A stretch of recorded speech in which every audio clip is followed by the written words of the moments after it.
South কোরিয়াতে বসে দেশি খাবার মিস করতেছি। আজ আপনাদের দেখাবো কোরিয়াতে ইন্ডিয়ান রেস্টুরেন্টের অভিজ্ঞতা আর নিজের হাতে বানানো স্পঞ্জ রসগোল্লা ও রসমালাই স্পেশাল এক পার্সেল আনবক্সিং। পুরো ভিডিওতে আমার সাথেই থাকুন। আসসালামু আলাইকুম সবাইকে, সবাই কেমন আছেন? আই হোপ সবাই ভালো আছেন।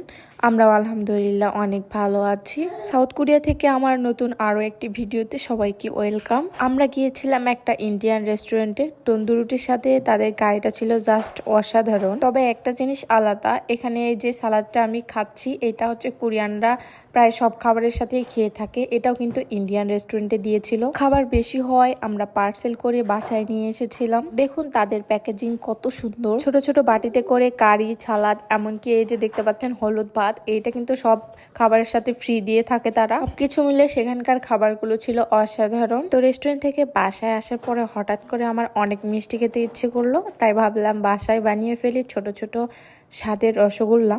এর আগেও কিন্তু আমি অনেক রসগোল্লা বানিয়েছি আর টুকটাক আমি সেল করেও থাকি রসগোল্লা। তো আপনারা বলবেন কেমন হয়েছে এই ছোট ছোট রসগোল্লা। তারপরে বানিয়ে ফেলেছিলাম মিষ্টি স্বাদের রসমালাই। কোরিয়াতে আসার পরে আর রসমালাই খাওয়া হয় নাই, সেজন্য ভাবলাম আজকেই বানিয়ে ফেলি। রসগোল্লার সাথে রসমালাইটা বানিয়ে নিলাম। আর রসমালাই খেতে কিন্তু দুর্দান্ত স্বাদের হয়েছিল।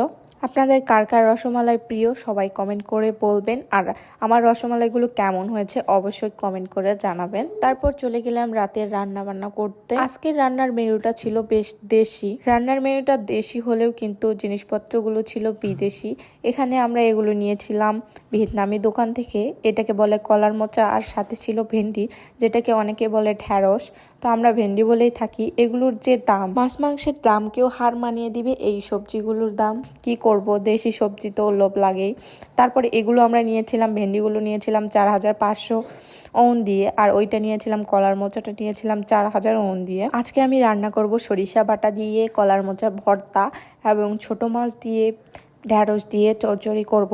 এগুলো আমাদের দেশি খাবার, যেগুলো আমরা দেশে প্রতিনিয়ত খাইতাম। আমরা দেশের বাইরে থাকলেও কিন্তু চেষ্টা করি সবসময় দেশি খাবারগুলো রান্না করার। তো কলার মোচা বাঁচতে বাঁচতে ভাবলাম এই সুন্দর মুহূর্তগুলো আপনাদের সাথে শেয়ার করি। দেশে থাকতে কিন্তু এইটা আমি কোনোদিনও খেয়েছিলাম না, তো ভিয়েতনামি দোকানে গিয়ে দেখলাম, সেজন্য ভাবলাম আজকে নিয়ে যাই, দেখি ভর্তা করে কেমন মজা লাগে। তো এগুলো আমি সুন্দর মতো করে বেছে নিয়েছিলাম। বাছার পরে অনেক সুন্দর করে পরিষ্কার করেও নিয়েছিলাম। এগুলো বাছার পরে অনেক অল্প হয়ে গিয়েছিল, দেখতেই পাচ্ছেন। তারপরে এখানে আমি চচ্চড়ি করব, সেই জন্য ঢ্যাঁড়স বের করে নিয়েছিলাম।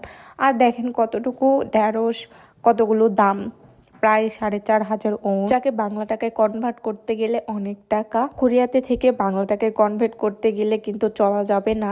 অনেকেই দেখি কোরিয়াতে থাকে আর বাংলা টাকায় কনভার্ট করে। তো যাই হোক, আজকে ভাবলাম আমি সারাদিনে কি কি করতেছি টুকটাক আপনাদের সাথে শেয়ার করি। তো রান্না করতে করতে আমার হাজব্যান্ড ফোন দিয়েছিল, বলল বাইরে পার্সেল রেখে গেছে।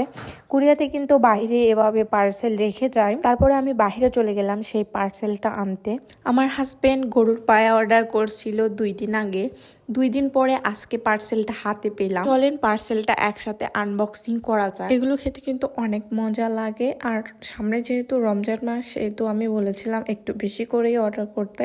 দেখেন অনেকগুলো এখানে অর্ডার করেছিল আমার হাজব্যান্ড। এই ছিল আমার আজকে সারাদিনের ব্যস্ততা আর দেশি খাবারের আয়োজন। কোরিয়ার জীবনটা এমনই, ব্যস্ততার মাঝেও নিজের সংস্কৃতি আর স্বাদ ধরে রাখা। ভিডিওটি কেমন লাগলো কমেন্টে জানাবেন, আর ভালো লাগলে শেয়ার করতে ভুলবেন না। দেখা হবে পরের ব্লগে। আল্লাহ হাফেজ।